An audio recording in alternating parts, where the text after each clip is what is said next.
जय श्रीराम. नमस्कार मित्रांनो, आजपासून मी माझा नवीन ब्लॉग सुरू करतोय आणि आज मी निघालो आहे विपස්සना केंद्र पालघरला.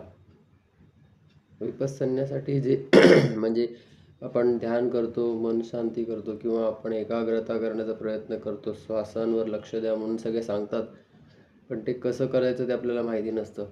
तर त्याचाच आता एक अनुभव घेण्यासाठी मी निघालो आहे पालघरला. मी याची 2 महिन्यापूर्वी बुकिंग केली होती. ह्याला बुकिंग करावी लागते, पटकन नंबर लागत नाही.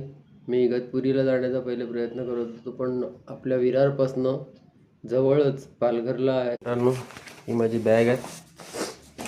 तिथे मला 10 दिवस राहायचं आहे.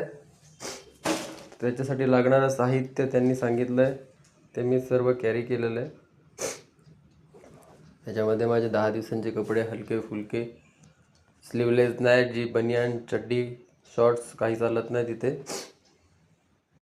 तिथे तुम्हाला नॉर्मल साधे कपडे हवे असतात, हलके फुलके, ज्याच्याने तुम्ही तिथे कम्फर्टेबल राहू शकतात आणि तिथे तुम्ही व्यवस्थित साधना करू शकतात, मेडिटेशन करू शकतात. विपස්සना अजून लोकांना माहिती नाही आहे आणि मला ती करण्याची खूप उत्सुकता पण आहे. तर पाहूया आपण पुढे कसं काय होतं. आता मी इकडनं निघत आहे. तुम्हाला पुढचा प्रवास दाखवीनच मी नक्की कसा होतं. तर धन्यवाद. तर मित्रांनो, आता मी निघालो स्कूटीवरून विराटनगर या घरातून. माझ्या ही गाडीची रीडिंग आहे, कदाचित उलटी दिसत असेल, 05211 ही गाडीची रीडिंग आहे. भेटूया आता जेट्टीच्या इथे. मी गाडी स्टार्ट करत आता,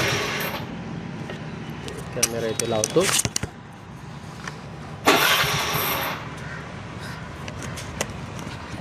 सकाळची वेळ आहे.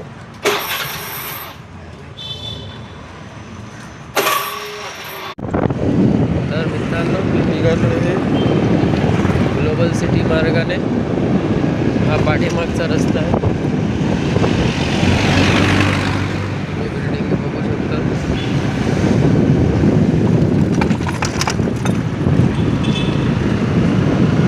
या रस्त्याने तुम्हाला सरळ सरळ सरळ सरळ पुढे जायचं आहे.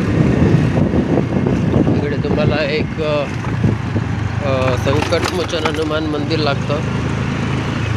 तिथून पुढे मग तुम्हाला चिखलडोंगरी रोड बोलतात त्याला.